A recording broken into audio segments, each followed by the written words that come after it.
Terima kasih Anda masih bersama kami di Sudut Pandang. Kita akan lanjut kembali perbincangan dengan Pak Marvel. Pak Marvel, tadi ada tanggapan kemudian begitu dari Mas Agung, ada masukan bagaimana pemerintah bisa begitu ya merangkul teman-teman di daerah untuk kemudian mereka lebih tahu begitu ya adanya program ASO dan juga bisa memanfaatnya untuk memunculkan konten-konten lokal. Dan kemudian dari Kominfo seperti apa bantuan untuk administrasi agar katakan lebih cepat, mudah diakses, dokumen apa saja kemudian yang harus disertakan begitu ya agar nanti mereka lebih mudah gitu untuk melakukan proses administrasi ini, Pak. Nah, tadi yang disampaikan Pak Agung tadi itu second step yang harus Ya, kita pikirkan karena pertama ini kerja besar ada 700 lebih nih yang harus kita ya, pindahkan ya. ya, 700 lebih lembaga siaran yang harus kita pindahkan seluruh Indonesia tentunya agar ketika deadline ASO itu datang atau tanggal 2 November itu kita temukan, maka semua lembaga penyiaran analog itu tetap bisa bersiaran. Itu dulu yang perlu kita pastikan. Nah, setelah itu nanti kita lihat petanya. Kita lihat petanya di masing-masing wilayah layanan. Jadi di digital ini kita sudah ada aturan juga, maka seluruh Indonesia itu dibagi dalam 225 wilayah layanan. Nah, masing-masing wilayah layanan itu ada kapasitas MUX maksimumnya, ada 3, 4, 5 gitu. Dan TVRI ya. mendapat privilege 1 sampai 2 di setiap wilayah layanan. Nah, nanti akan dilihat petanya karena bagaimanapun teman-teman ini kan hidupnya juga dari pangsa pasar iklan. Kita lihat peta marketnya kayak apa, baru potensinya nanti kita bicarakan Ya. setelah atau kita buat kebijakannya setelah ASO berjalan. Wah, ternyata di sini masih kurang, potensi marketnya ada, pasar iklannya juga ada di sini misalnya begitu ya. Nah, itu nanti akan dilihat setelah analog switch off berjalan, akan dievaluasi. Hmm. Nah, kemudian nanggapin Mas Eris tadi, Ya. jadi memang itu tadi, jadi program kita atau prioritas kita itu bagaimana ini bisa ditampung dulu atau dipetakan Ya. sehingga sebenarnya angka 700 itu bukan hal yang mudah. Kita lagi masih terus berdiskusi supaya ini dilakukan secara bertahap. Ya. Ya. Deadline-nya kan 2 November, tapi bukan berarti 1 November itu pindah semua 700-nya. Itu bisa chaos. Dari sisi tekniknya tuh Ya. chaos. Karena yang simulcast saat ini itu menempatin kanal-kanal yang bukan diperuntukkan untuk kanal digital, tapi kanal-kanal sementara. Nah, ini kita PR-nya sangat berat sekali, bagaimana nanti Ya. semua per 2 November itu, semua penyelenggara MUX itu sudah menempatin kanal-kanal yang memang diatur untuk kanal digital.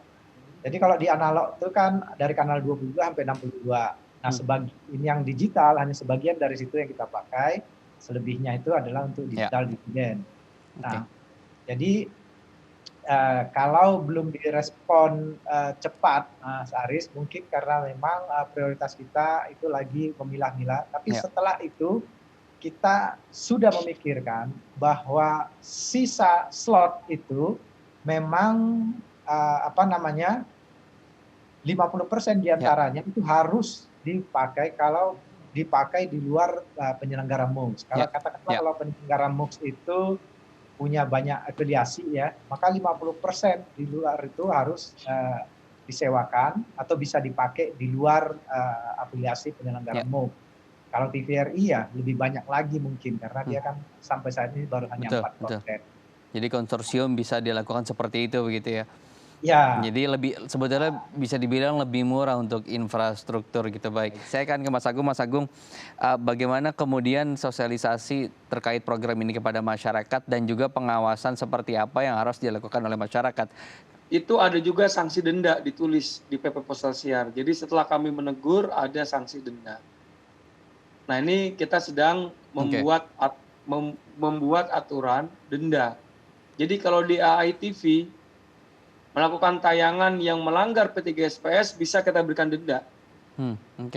Bisa itu denda umpamanya 1. Itu udah berlaku loh. Di Turki berlaku denda itu.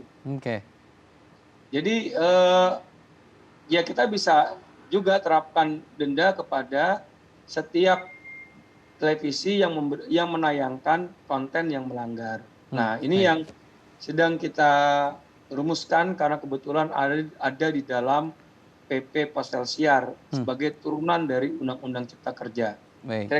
Terima kasih. Saya akan lempar ke Mas Eris langsung.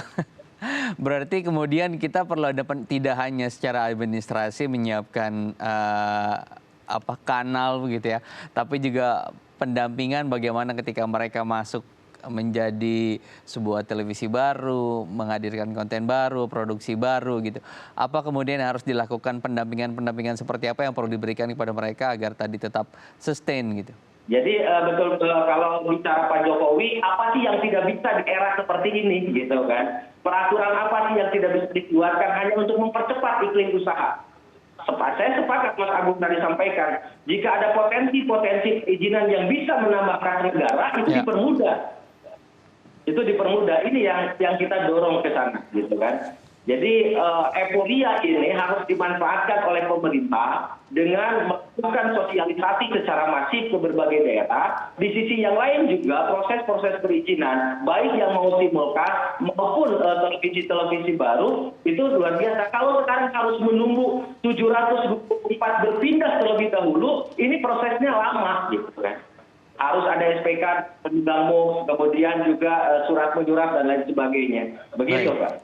Jadi semoga bisa ditanggapi oleh Kominfo dan kita harapkan sinergi bersama-sama begitu ya Bapak-Bapak agar kita bisa sama-sama mewujudkan hal ini dan masyarakat juga diuntungkan dengan tadi tayangan yang bersih dan juga jernih. Baik, terima kasih Pak Marvel, Pak Eris dan juga Mas Agung sudah berbagi inspirasi di sudut pandang kali ini. Semoga bisa mengedukasi masyarakat kita terkait TV digital dan juga program digitalisasi di Indonesia.